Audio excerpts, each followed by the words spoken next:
Hello दोस्तों, welcome. इस video में आप सीखेंगे रैखिक समीकरणों को ग्राफीय विधि से हल करना। तो बेसिकली जब रैखिक समीकरणों को हम हल करते हैं तो इनके टोटल 4 तरीके होते हैं हल करने के। आपने सुना होगा, एक प्रतिस्थापन विधि होती है यानी सब्स्टिट्यूशन मेथड, एक विलोपन विधि होती है यानी एलिमिनेशन मेथड, एक क्रॉस मल्टीप्लिकेशन मेथड होता है यानी वज्र गुणन विधि, और एक होता है ग्राफीय विधि, ग्राफी मेथड। तो जो ग्राफिक मेथड है वह आप इस वीडियो में सीखेंगे, लेकिन इसके अलावा भी बहुत सारी चीजें आप सीखेंगे। मीन्स ये ग्राफ है, ग्राफ के माध्यम से समीकरणों को कैसे हल किया जाता है वो तो आप सीखेंगे, लेकिन इस चीज को सीखने से पहले आपका कुछ बेस बनाना होगा, फंडामेंटल्स आपके मजबूत करने होंगे। उसके लिए आपको ये सारी चीजें सीखनी होंगी, तो ये सब आप सीखेंगे।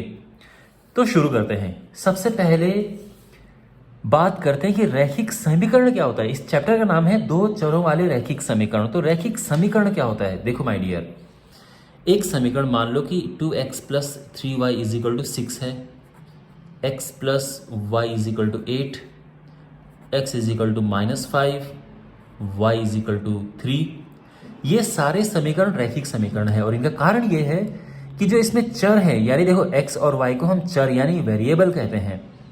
तो जो वेरिएबल है उनकी घात 1 है, उनकी पावर 1 है, तो इसकी घात भी 1 है, इसकी घात 1 है, यहाँ पे घात 1 है, ये 1 है।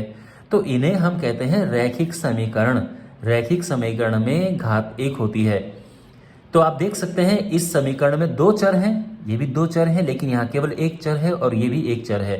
तो ये दोनों जो समीकरण हैं इनको हम कहेंगे एक चर वाले रैखिक समीकरण, और इनको हम कहेंगे 2 चरों वाले रैखिक समीकरण। ठीक है। अच्छा, अब क्वेश्चन है कि इनको रैखिक क्यों कहते हैं। उसका कारण यह है कि जब भी आप इन समीकरणों को ग्राफ में ड्रॉ करते हैं तो एक सीधी रेखा आती है, चाहे इसे ड्रॉ करो, इसे करो, इसे कोई भी ऐसा समीकरण जिसकी घात 1 है वो रैखिक समीकरण होता है। और उसको ग्राफ में ड्रॉ करोगे तो हमेशा सीधी रेखा आएगी, ऐसी रेखा आएगी, या ऐसे आएगी, या ऐसे आएगी, या ऐसे आएगी। लेकिन ये सारे के सारे रैखिक समीकरण हैं। ठीक है, कोई रेखा आपको ऐसे नहीं मिलेगी, ध्यान रखना। तो इसीलिए इनको रैखिक समीकरण कहते हैं, क्योंकि एक रेखा को प्रदर्शित करते हैं, एक लाइन को, सीधी रेखा को प्रदर्शित करते हैं, इसीलिए इनको रैखिक समीकरण कहते हैं। तो मैं उम्मीद करता हूं कि ये तो आपको समझ आ गया होगा कि रैखिक समीकरण क्या होते हैं। अब बात करते हैं संगत और असंगत। देखिए माय डियर, सॉल्व करने के प्रोसेस में रैखिक समीकरणों को जब हम हल करते हैं तो हमारे पास क्या क्या चीजें होती हैं। तो यहां पर देखो, पहली बात तो अद्वितीय हल, अपरिमित हल और कोई हल नहीं, ये क्या होता है। और मैं आपको हर एक का मतलब समझाऊंगा, यानी कंडीशन कैसे होती है, यूज करते हैं कैसे, वो तो मैं आपको सिखाऊंगा ही, लेकिन इन शब्दों का मतलब भी मैं आपको बताऊंगा कि ये सब क्या है। सबसे पहले बात करते हैं अद्वितीय हल की। मैं इस पे अभी आऊंगा, पहले मैं आपको ये समझा देता हूं अद्वितीय हल क्या होते हैं। तो जब भी हमारे पास समीकरणों के एक यूनिक सॉल्यूशन निकलता है उसको अद्वितीय हल कहते हैं। अब देखो, मैं आपको एक सिचुएशन समझाता हूं। सपोज दैट आप जाते हैं मार्केट और आप एक दुकान से 2 पेन और एक पेंसिल खरीदते हैं। 2 पेन और एक पेंसिल बाय करते हैं और वो आती है टोटल 50 रुपए की। उसके बाद आप बाद में जाते हो तो आप एक पेंसिल और एक पेन और एक पेंसिल आप बाय करते हैं, वो आता है 30 रुपए में। ठीक है, आपने खरीदा, आप घर आ गए, आपने दुकान वाले को नहीं पूछा कि कौन कितने का है, बस आप पहले आपने 50 रुपए देके ये खरीदे, फिर आपने 30 रुपए देके। घर में अगर अब आपसे पूछताछ होती, पूछते हैं कि भाई कौन सा सामान कितने का आया, अब आप कंफ्यूज हो जाते हो। तो आप एक तरीका निकालते हो, आप सोचते हो कि चलो एक काम करते हैं, इक्वेशन लिखो और इनको सॉल्व करो। अब देखो, इनको सॉल्व करने के बहुत सारे तरीके होते हैं, प्रतिस्थापन विधि, विलोपन विधि, क्रॉस मल्टीप्लिकेशन और ग्राफीय मेथड, ये सभी विधियां होती है। तो कोई भी विधि आप इस्तेमाल करके आप वैल्यू निकाल देते हो। आप कहते हो कि भाई x यहाँ हल करके 20 आया और y हल करके 10 आया।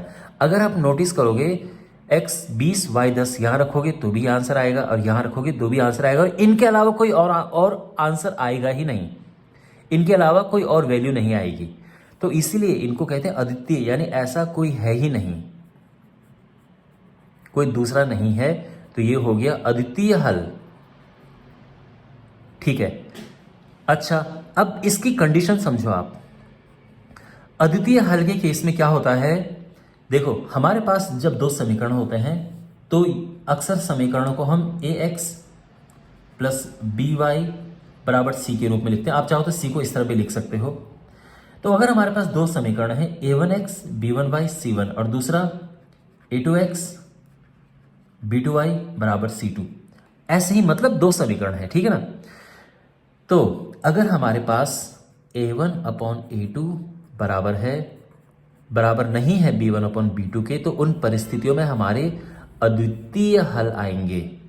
कैसे, अब यहां पे देखो चेक कर लेते हैं। ये है 2/1, समझ रहे हो ना आप। ए वन अपॉन ए टू यानी दिस अपॉन दिस, एक्स के साथ यहां 2 है, यहाँ एक्स के साथ 1 है, हमने डिवाइड किया, ये आया। यहां देखो ये 1 है, यहां भी 1 है, डिवाइड किया 1/1 आया। आप देख सकते हैं ये तो 2 हो रहा है, ये 1 हो रहा है, बराबर नहीं है ना। तो आप आराम से देख के कह सकते हो कि इनके अद्वितीय हल हैं, यानी इनका केवल एक सॉल्यूशन है। ठीक है, ओके माय डियर। अब बात यह है कि ग्राफ से, क्योंकि ये तो हमने ऐसे डिवाइड करके देखा, ग्राफ से भी आप पता कर सकते हैं कि इनके अद्वितीय हल हैं या नहीं हैं। तो ग्राफ में देखो मैंने आपको क्या बताया था कि ये सीधी रेखाएं होती हैं। तो मान लो कि ग्राफ में एक रेखा ऐसे जा रही है और दूसरी रेखा ऐसे जा रही है, तो एक बिंदु पे ये कटेंगे। जिस बिंदु पर ये कटते हैं वो उसका हल होता है, ये इसका हल है। तो अगर आपके पास दो लाइन इस तरह से एक दूसरे को काटती हैं तो जिस बिंदु पर काटेंगे वो हल होगा, और अगर ऐसे काटती हैं तो हम बोलेंगे कि भाई इनका अद्वितीय हल है। तो अद्वितीय हल है या नहीं है इसको पता करने के दो तरीके हैं, या तो आप ऐसे डिवाइड करके देख लो, लेकिन अगर आपके पास क्वेश्चन में पूछा है कि ग्राफ से बताओ, तो आपको ऐसा नहीं करना होगा। आपको ग्राफ बना के देखना होगा कि क्या वो एक दूसरे को काट रहे हैं या नहीं काट रहे हैं। अगर काट रहे हैं तो उनके अद्वितीय हल होंगे। एक बार ऐसे काटना चाहिए, ठीक है, सिंपल ऐसे क्रॉस। ओके, और हाँ, जब अद्वितीय हल होते हैं तो इनको हम कहते हैं कि ये संगत है। क्या है? संगत यानी कंसिस्टेंट। ठीक है, तो अद्वितीय हल को संगत भी कहते हैं और अपरिमित हल को भी हम संगत कहते हैं, और कोई हल नहीं को हम असंगत कहते हैं। यानी अगर ऐसा कोई क्वेश्चन आए, तो अगर आपके पास क्वेश्चन ऐसा पूछा जाए, क्या इसके अद्वितीय हल है, आप बोलोगे हाँ है। क्या इसके हल संगत हैं, आप बोलोगे बिल्कुल है। ओके, अच्छा, अब दूसरी सिचुएशन इमेजिन। अभी तो हम केवल अद्वितीय की बात की, अभी हम इस पे भी आएंगे। अब क्या हुआ कि आप उस शॉप में गए, आपने 2 पेन और 1 पेंसिल बाय की 50 रुपए की। उसके बाद आपने 4 पेन और यानी बाद में आप गए, आपने 4 पेन और 2 पेंसिल बाय की 100 रुपए की, और आप घर आ गए। ठीक है, अब आपसे पूछा जाता है घर में कि ये बताइए कि पेन कितने का और पेंसिल कितने की है। तो आप तो सोचते हो कि मेरी मैथ तो अच्छी है, चलो मैं पता करता हूं। लेकिन आप यहां फंस जाते हो, आप यहां नहीं समझ पाते हो कैसे करना है। कैसे? देखो, यहां पे प्रॉब्लम यह है कि अगर आप इस समीकरण में देखो, नोटिस करो, अगर आप इसमें 2 का गुणा करो तो आपको बिल्कुल ये मिलेगा। देखो, 2 दूने 4, 2 एकम 2 और 2 50 दूने 100। बेसिकली ये दोनों सेम ही समीकरण हैं। ठीक है, तो यहां पे अब देखो, अब यहां पे बहुत सारे सॉल्यूशन हैं। अगर आप ये सोचते हो कि चलो भाई, पेन हो सकता है 20 रुपए का आया हो, तो मेरी पेंसिल है वो 10 रुपए की आई होगी, ये यहां दोनों जगह फिट बैठ रहे हैं। लेकिन आप फिर ये सोचते हो कि यार क्या पता पेन 10 रुपए का आया हो और पेंसिल 30 रुपए की आई हो, क्योंकि अगर यहाँ 10 रखोगे तो ये 30 आएगा और यहाँ भी फिट आएगा। वो आप नोटिस करोगे 10 चौको 40 हो गया, 30 दूने 60, 40 और 60 100 आ गया। ये भी हो सकता है कि 15 रुपए का पेन हो और जो पेंसिल है वो 20 रुपए की हो। आप पुट करोगे, अगर इसको यहाँ और यहाँ दोनों जगह सेटिस्फाई होगा। इसके अनंत आंसर आएंगे, कोई सीमा नहीं है। आप ये सोचो कि अगर 5 रुपए का पेन आया हो और हो सकता है पेंसिल 40 रुपए की आई हो, ये भी हो सकता है, और ये भी आप दोनों जगह पुट करेंगे एकदम सेटिस्फाई करेगा। ऐसे निकलते जाएंगे आपके आंसर। इसलिए इनके कौन से हल होते हैं? इनके हैं अपरिमित हल, अनंत हल हम जिसे कहते हैं, ठीक है ना, इनफाइनाइट सॉल्यूशंस। अच्छा, अगर हम इस तरह से देखें तो कौन सी कंडीशन होती है? तो यहाँ पे a1/a2 बराबर होगा b1/b2 और बराबर c1/c2। आप नोटिस करो यहाँ पे 20/, ये इक्वेशन है 2/4, ठीक है ना, 2/4। आप 2/4 को काटते हो तो 1/2 आता है, ठीक है, हो गया। यहाँ पे रखो ये 1/2, ठीक है। अब यहाँ पे ये इक्वल आ रहे हैं ना, जो ये है वही है। अच्छा, यहाँ पर देखो 50/100 है, आप इसको काटते हो तो ये भी 1/2 आता है, तीनों बराबर आ रहे हैं। अब चूंकि ये तीनों बराबर आ रहे हैं तो इसके अपरिमित हल होते हैं। अब आप ये पूछोगे कि सर अगर हम ग्राफ में इसको ड्रॉ करें तो कैसे हो? तो मान लो कि आपके पास ग्राफ ये है,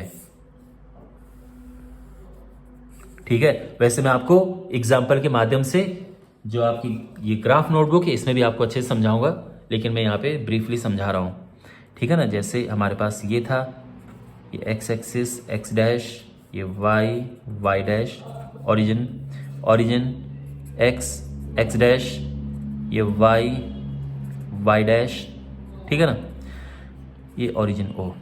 तो अब देखो, जैसे मैंने आपको बताया कि ये दोनों एक ही इक्वेशन है, यानी इसी में तो मल्टीप्लाई करके ये आया है, तो बेसिकली ये लाइन सेम आएगी। यानी पहले आप इस लाइन को ड्रॉ करोगे तो मान लो कि ड्रॉ करके ये ऐसा आता है, आप इसे ड्रॉ करोगे ये भी सेम आएगा, एक उसी के ही ऊपर आएगा।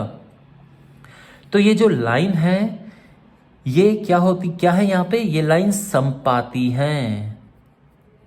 संपाती का मतलब होता है एक दूसरे के ऊपर आना। तो जब लाइन एक दूसरे के ऊपर आती है तो हम कहते हैं ये लाइन संपाती है। यहाँ पे जो रेखाएं हैं ये एक बार प्रतिच्छेद कर रही हैं, ठीक है, और ये है संपाती। तो जब लाइन एक दूसरे के ऊपर आती हैं तो अब आप सोचिए, एक दूसरे के ऊपर आ रही है तो कितनी बार टच कर रहे हैं? मान लो कि मेरे पास ये दो पेन है, ये एक दूसरे के ऊपर हैं, कितनी बार एक दूसरे को टच कर रहे हैं? अनंत बार एक दूसरे को टच कर रहे हैं, बिल्कुल चिपके हुए हैं। तो ऐसे यहाँ पे एक दूसरे के ऊपर आ रहे हैं और ये अनंत बार एक दूसरे को टच करेंगे और इसीलिए इनके अनंत हल है। तो ये तरीका है पता करने का कि इनके अनंत हल है कि नहीं है, लेकिन एक ये भी तरीका है करने का। और एग्जाम में बस अगर एग्जाम में ग्राफ बनाने को आए तो आपको ग्राफ से करना है, फिर ये नहीं करना है। लेकिन अगर ग्राफ का जिक्र नहीं हो तो आपको फिर इससे आप आराम से देख के पता कर सकते हैं कि इसके अनंत हल है कि नहीं है। अब तीसरी सिचुएशन की बात करते हैं। अब क्या है कि आप मार्केट गए, आप दुकान में गए, आपने 2 पेन और 1 पेंसिल 50 रुपए में खरीदी। उसके बाद आप दोबारा जाते हो और 2 पेन और 1 पेंसिल बाय करते हो। अब कोई दूसरा दुकानदार वहां पे आ जाता है और वो आपको 40 रुपए में देता है। और अब आप घर आते हो और आपसे पूछा जाता है कि बताओ पेन और पेंसिल कितने के हैं। तो अब प्रॉब्लम यह है कि यहाँ पे आप एक आंसर दे ही नहीं सकते हो, यहाँ पर आप बोल ही नहीं सकते। अगर आप ये सोच के बोलो कि चलो भाई x 20 है y 10 है तो यहाँ फिट नहीं बैठेगा। अगर आप यहाँ सोच के करोगे, इनको आप सॉल्व कर ही नहीं सकते। अगर आप ये सोचो कि चलो मैं माइनस करके कुछ करूँ तो सारा कट ही जाएगा। तो बेसिकली यहाँ पे कोई हल नहीं आएगा इनका। ओके, तो कोई हल नहीं की कंडीशन क्या होती है? जब हम a1/a2 बराबर b1/b2 करते हैं, लेकिन ये बराबर नहीं होता है c1/c2 के। यानी a1/a2 यहाँ पे क्या है 2/2, ये कट के 1/1 आ गया, ठीक है। b1/b2 ये 1/1 है, ये भी 1 आ गया। लेकिन c1/c2 देखो ये 50/40 है, बराबर आ रहे हैं नहीं आ रहे हैं। तो जब आपके पास ऐसी परिस्थिति होती है तो हम कहते हैं कि इनका कोई भी हल नहीं है। अगर आपके पास ग्राफ में नहीं पूछा जाए तो आप ऐसे पता करके बता सकते हो कि इनका कोई हल नहीं है। लेकिन अगर आपके पास ग्राफ पूछा जाए तो आप ग्राफ बनाओगे, ये x axis x dash, y y dash और ये ओरिजिन। और अब यहाँ पे आप क्या करेंगे, इनको ड्रॉ करोगे तो आप नोटिस करेंगे कि ये जो रेखाएं हैं ये एक दूसरे के समांतर आ रही हैं, बिल्कुल एक दूसरे के समांतर होंगी। इनके बीच की दूरी जो यहाँ पे है वही यहाँ पे होगी। ये कभी भी एक दूसरे को नहीं काटेंगी। तो जब रेखाएं एक दूसरे के समांतर होती हैं तो इनका कोई भी हल नहीं होता है। ग्राफ में ऐसा दिखेगा और अगर आपको ऐसे करना है तो ये होगा। ओके, और ये इनको हम असंगत कहते हैं। ये संगत है, ये भी संगत है, क्योंकि इनके हल तो आ रहे हैं। इसका यहाँ पे केवल एक हल है और इसके अनंत हल हैं, लेकिन जब कोई हल नहीं होता है तो उसको असंगत कहते हैं। तो ये असंगत है, इनके असंगत हल हैं। ठीक है, तो माय डियर, अभी तक तो मैंने आपको पूरा ये बेसिक समझाया है। अब मैं आपको बताऊंगा कि अगर आपके पास क्वेश्चंस आते हैं तो आप ग्राफ की हेल्प से कैसे सॉल्व करें उन्हें। यहां पे आपके सामने एक प्रश्न है, ग्राफ विधि द्वारा हल कीजिए और बताइए। देखो ऐसा ही क्वेश्चन आपको मिलेगा कि निम्न समीकरण युग्मों के, यानी ये तीन आपके पास अलग अलग समीकरण युग्म है, ये तीन क्वेश्चन है, इनमें किस युग्म के जो हल है वो संगत है या असंगत है, यानी हमें बताना है कि कौन सा इनमें से संगत है और कौन सा असंगत है। उसके बाद इनमें से कौन से हल अपरिमित अद्वितीय हैं, कौन से अपरिमित है, किस में कोई हल नहीं है। और अगर अद्वितीय हल है तो उसमें हल ज्ञात करना है। देखो आपको पता है कि जब अद्वितीय हल होता है तो उसका एक आंसर आता है, यूनिक सॉल्यूशन होता है। तो अगर किसी केस में अद्वितीय हल है तो वो हल हमें बताना है। तो ये तीन क्वेश्चंस हैं। अब हम ग्राफ में इन्हें ड्रॉ करेंगे और फिर हम करेंगे। तो देखो सबसे पहला जो क्वेश्चन है, क्योंकि ग्राफ में ड्रॉ करने के लिए हमें पहले एक टेबल बनानी होती है। तो जो पहला क्वेश्चन है, देखो यहाँ पे हमारे पास है 2x प्लस वाई बराबर 7। ग्राफ में हम इसे ड्रॉ करेंगे। तो ड्रॉ करने के लिए हमें टेबल बनानी है। तो देखो टेबल कैसे बनाते हैं, ये x और ये y है। देखो अब कैसे, हमें पॉइंट चाहिए। देखो ग्राफ में हमें लाइन ड्रॉ करनी होती है, तो लाइन ड्रॉ करने के लिए हमें 2 पॉइंट चाहिए जिसको मिला के हम लाइन खींचेंगे। अब वो 2 पॉइंट जो होते हैं उनको पता करने के लिए हमें एक टेबल बनानी होती है। अब अगर x को हम 0 रखते हैं, देखो टेबल बनाने का सबसे आसान तरीका है कि x रखो 0, y निकालो। तो अगर आप x 0 रखते हैं ये 0 हो जाएगा, y 7 आ जाएगा। और अगर y को आप 0 रखते हैं तो x क्या आएगा, 7/2। तो 7/2 होता है 3.5, ठीक है ना। आप चाहे तो 7/2 लिख सकते हो, और अगर आप चाहो तो कोई दूसरा पॉइंट भी लिख सकते हो। ऐसा कोई ज़रूरी नहीं कि यही पॉइंट लिखने हैं, कोई दूसरा पॉइंट लिखते हैं। अगर हम y1 रखते हैं, y1 रखें तो x क्या आएगा। तो देखो y1 है तो जो 2x प्लस 1 बराबर 7 हो जाएगा, 2x 6 हो जाएगा और x 3 हो जाएगा, ये 3 है। तो अगर x 0 है, y 7 है और y1 है, x 3 है, ठीक है। तो अगर आपको ये पॉइंट नहीं लेना है कि पॉइंट में है, हो सकता है प्रॉब्लम हो जाए, तो ये मत लो, ये वाला पॉइंट ले सकते हैं, ये दोनों पॉइंट। तो ऐसा कोई ज़रूरी नहीं है कि हमें 0 ही रखना है हर बार, ठीक है। अगर 0 रख के सही से नहीं आ रहा है, हमें प्रॉब्लम हो रही है, तो 0 की जगह पे कुछ और रखो। ओके, तो ये तो हमने पहली लाइन के पॉइंट्स लिख दिए हैं। अभी दूसरी लाइन के भी हमें लिखने हैं। तो यहाँ पर दूसरी लाइन है x plus 2y is equal to 8, ठीक है, क्योंकि हमने 2 लाइन ड्रॉ करनी है। पहली लाइन तो हम इसे ड्रॉ कर लेंगे, दूसरी लाइन भी ड्रॉ करने के लिए हमें चाहिए। तो यहाँ पर हम एक टेबल बनाएंगे, ये x है और ये y है। जब x 0 है तो y क्या हो जाएगा, 2y 8 हो जाएगा और ये y 4 आ जाएगा। और जब y 0 है तो इसको ये 0 हो जाएगा और x 8 आ जाएगा। सिंपल है।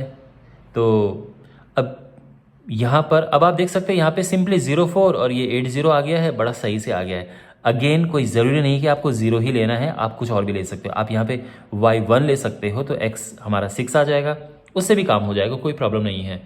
लेकिन अब यहाँ 0 रख के बढ़िया से नंबर आ गया तो टाइम बच जाता है। 0 रखने से फ़ायदा ये है कि जल्दी हो जाता है, ईजी रहता है। अब हम इन्हें ग्राफ में ड्रॉ करेंगे। तो ये हमारे पास है ग्राफ, देखो। तो सबसे पहले ये लाइन ड्रॉ करते हैं। तो यहाँ पे जो ये फर्स्ट लाइन है, पहला पॉइंट क्या है, 0 7। तो अब देखो पहला काम हमें ये है कि नंबर लिखने हैं, और नंबर यहाँ पे नंबरिंग डालनी होती है। 1 2 3 4 5 6 डालें या 2 4 6 8 डालें या 10 20 30 40 डालें, ये कैसे पता चलता है, जो यहाँ पे लिखे होते हैं। तो ये है 0 3 7 1 0 8 4 0। तो बेसिकली अगर हम 1 2 3 4 लिखेंगे तो सारे आ जाएंगे। तो 1 2 3 4 5 6 7 8 9, ठीक है, इतना ठीक है, सारे कवर हो गए। 1 2 3 4 5 6 7 8, ठीक है। अच्छा, माइनस में वैसे यहाँ पे कोई भी नंबर नहीं है तो इसलिए माइनस में मैंने ज़्यादा बड़ा नहीं बनाया है। तो और ये -1, -2, -3, -4, ओके, ऑलराइट। अब हमारे पास पहला पॉइंट है 0, 7। देखो x0 है, y7 है। x0 किस लाइन पे होता है? ये जो लाइन है यहाँ पे y एक्सिस, इस लाइन पे x0 होता है और इस लाइन पे y0 होता है, तो ध्यान रखना, ठीक है। x0 y7 किस पे है? इस लाइन पे है। x0 है, y7, तो देखो ये वाला पॉइंट है, तो ये वाला पॉइंट तो हमने यहाँ पे ड्रॉ कर दिया। x3 y1, x3 y1 ये पॉइंट है, x3 है, y1 है, ठीक है ना। इनको मिलाते हुए हम एक लाइन ड्रॉ करनी है। आप सब पेंसिल से करेंगे काम, मैं पेन से इसीलिए कर रहा हूं ताकि आपको साफ साफ दिखे।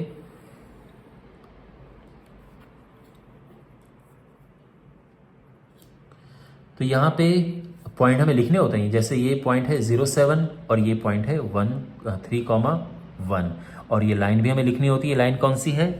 2x + y = 7, 2x + y = 7, ठीक है। अब यहाँ पे दूसरी लाइन हमें लिखनी है, तो ये पॉइंट 0, 4, x0 y4 ये वाला पॉइंट है, x8 y0 ये वाला पॉइंट है। तो इनको ज्वाइन करते हुए हम लाइन ड्रॉ करेंगे।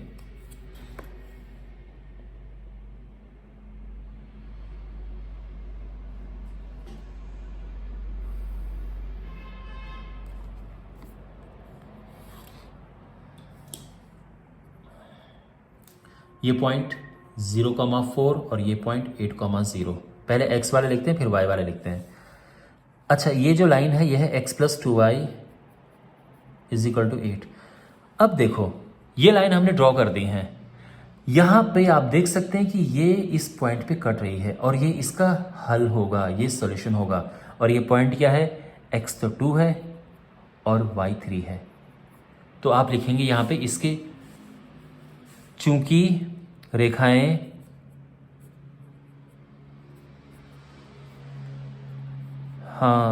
एक बिंदु पर प्रतिच्छेदित कर रही हैं, यानी इंटरसेक्ट कर रही हैं,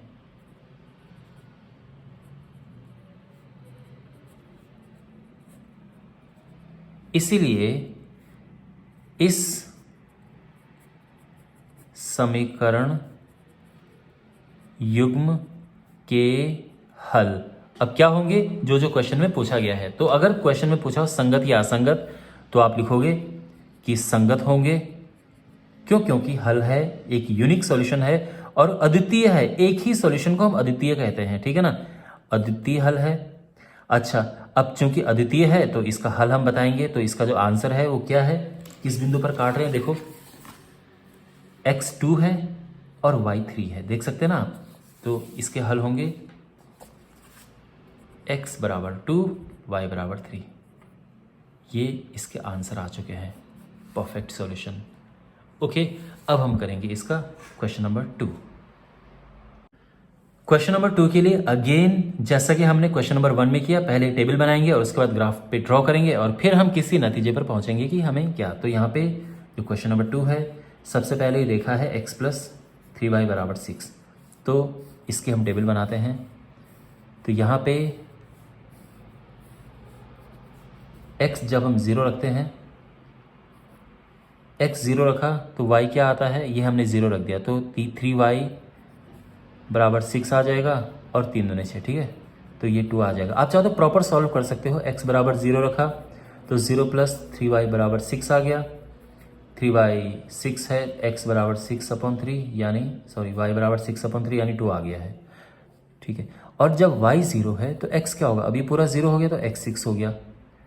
ये तो इसके पॉइंट्स आ गए हैं। दूसरा इक्वेशन देखो, 2x + 6y = 12।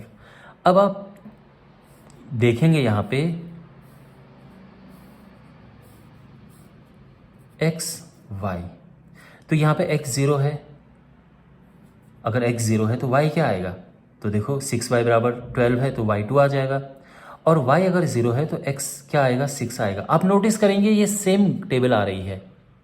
दूसरा आप ये नोटिस करेंगे कि अगर आप इस लाइन में 2 का मल्टीप्लाई कर देते हो तो बिल्कुल यही आएगा, ठीक है। और जो मैंने आपको बताया था कि A1/A2, फिर B1/B2, फिर C1/C2 चेक करके देख लो, अगर तीनों बराबर आए तो क्या परिस्थिति होती है।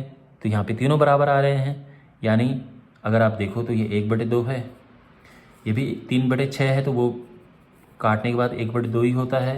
और ये 6/12 है जो काटने के बाद 1/2 फिर से होता है।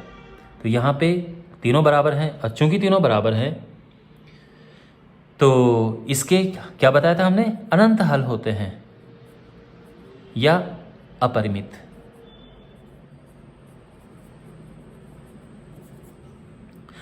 अच्छा, अगर हम इसे ग्राफ में ड्रॉ करेंगे तो, क्योंकि अब ग्राफ में बनाने का आएगा तो आपको ये नहीं करना है, ध्यान रखना, ग्राफ में अगर आपको बनाने के लिए आएगा तो ये नहीं करेंगे, आप सिंपली ग्राफ पेपर लेंगे और ड्रॉ करना शुरू कर देंगे। तो यहाँ पे पहले ये लाइन ड्रॉ करेंगे, तो देखो नंबर क्या लिखे हैं, नंबर यहाँ सबसे बड़ा 6 है, वाई में 2 6 ही है, तो 1 2 3 4 लेके काम बन जाएगा। 1 2 3 4 5 6, 1 2 3 4 5, ठीक है ना। y तो 2 तक है, ज़्यादा तो कोई प्रॉब्लम नहीं है। -1 -2 -3, -1 -2 -3, ठीक है ना। अब यहाँ पे 0 2, यानी x 0 है तो y 2 है, तो वो ये पॉइंट हो गया, और y 0 है, x 6 है, ये पॉइंट हो गया। इनको ज्वाइन करते हुए एक लाइन ड्रॉ करनी है, वो लाइन ये है।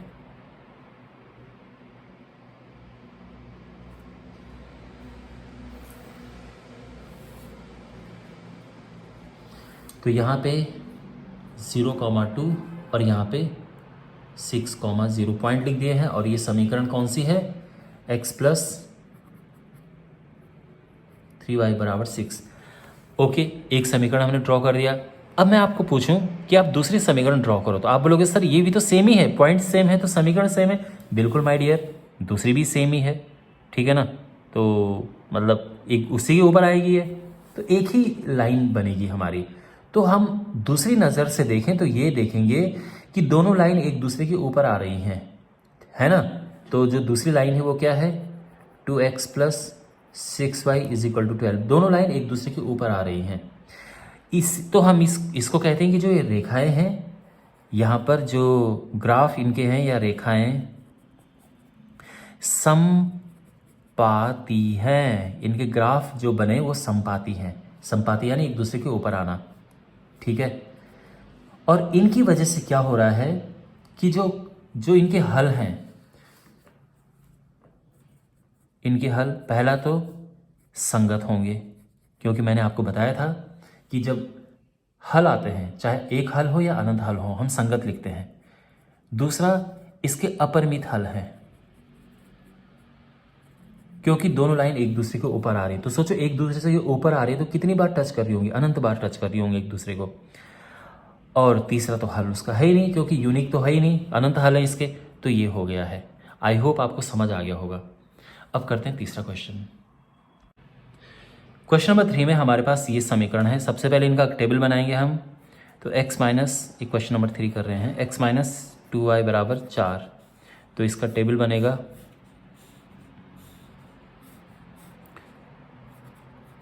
जब x 0 है तो y, देखो x 0 है तो क्या होगा, 0 - 2y = 4, -2y = 4, y = -2, और जब y 0 है तो x 4 आ जाएगा। इसके बाद दूसरा समीकरण की भी टेबल बनाएंगे। तो यहाँ पे है 2x - 4y = 12, तो यहाँ पे जब x 0 है तो 0 - 4y 12 आ जाएगा, और y -3 आ जाएगा। तो हम इसकी टेबल बनाएंगे, x 0 है, y -3 है, और जब y 0 है तो ये 0 हो गया, तो 2x = 12 आएगा, तो y 0 है तो x आ जाएगा 6।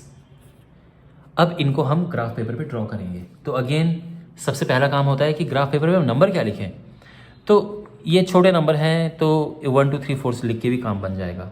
1 2 3 4 5 6 7 8, 1 2 3 4 5, -1 -2 -3, -1 -2 -3, ठीक है।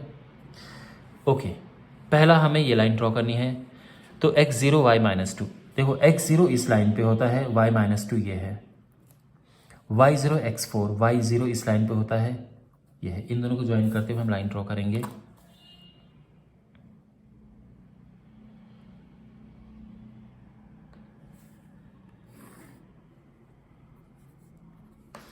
और ये जो लाइन है ये है x-2y = 4। अब जो दूसरी लाइन है ये है x0 है, y-3 है, तो x0 y-3 यानी ये है, और यहाँ पे y0 है x6 है यानी ये है। तो इनको ज्वाइन करते हुए हम लाइन ड्रॉ करेंगे। अच्छा, यहाँ पे पॉइंट भी लिखने होते हैं, ठीक है ना। तो ये पॉइंट था हमारा 0, -2 और ये पॉइंट है 4, 0। इन दोनों को ज्वाइन करते हुए हम लाइन ड्रॉ करेंगे।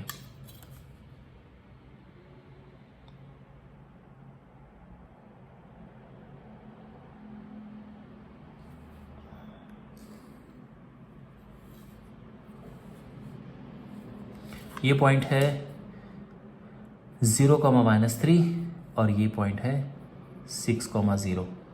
ओके, अब इस ग्राफ को देखिए क्या निष्कर्ष निकलता है। पहली बात तो ये कि ये रेखाएं एक दूसरे के समांतर हैं, कभी भी एक दूसरे को ये काटेंगे नहीं। अब ये काटेंगे नहीं तो हल नहीं निकलेगा इनका। तो हम कह सकते हैं कि यहां पर चूंकि रेखाएं एक दूसरे के समांतर हैं, इसलिए इनका कोई हल नहीं है, ठीक है ना। तो सेकंड वाला जो क्वेश्चन था ना कि किस तरह के हल हैं, तो कोई हल नहीं है। और जो पहले वाले का आंसर है वो है कि ये असंगत है। असंगत, जो कोई भी हल नहीं होता है असंगत होता है, और बाकी एक चाहे एक हो या अनंत हल हो, उन दोनों केस में संगत होता है। तो ये है कोई हल नहीं है, और इस तरह से इसका ग्राफ बनेगा। ओके, और अगर आप दूसरे तरह से पता करने चाहें, जो मैं आपको दूसरा बता रहा था a1/a2, तो a1/a2 अगर आप देखें तो देखो क्या होता है। ऐसा करके पहले a1/a2 निकालो, यानी देखो इक्वेशन ये है ना 1/2, फिर b1/b2 निकालो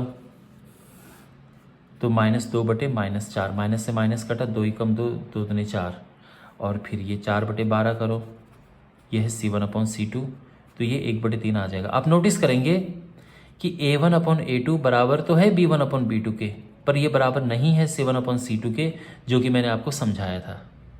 ओके, तो ये मैंने आपको याद है, कोई वीडियो के शुरुआत में मैंने आपको ये सब बताया था कि जब ये परिस्थिति आती है तो हमारे पास कोई भी इसका सॉल्यूशन नहीं होता है। I mean, इनका जो सॉल्यूशन है वो असंगत होंगे, कोई हल नहीं होगा। तो यही परिस्थिति यहाँ पे है। एनीवे, तो ये जो है मैंने आपको हर तरह के ये सिचुएशन समझा दी है। आई होप ये वीडियो आपको यूजफुल लगा होगा। चैनल को ज़रूर सब्सक्राइब करें, इस वीडियो को अपने क्लासमेट्स के साथ में शेयर करें। Thank you for watching. मिलते हैं अगले वीडियो में। Take care.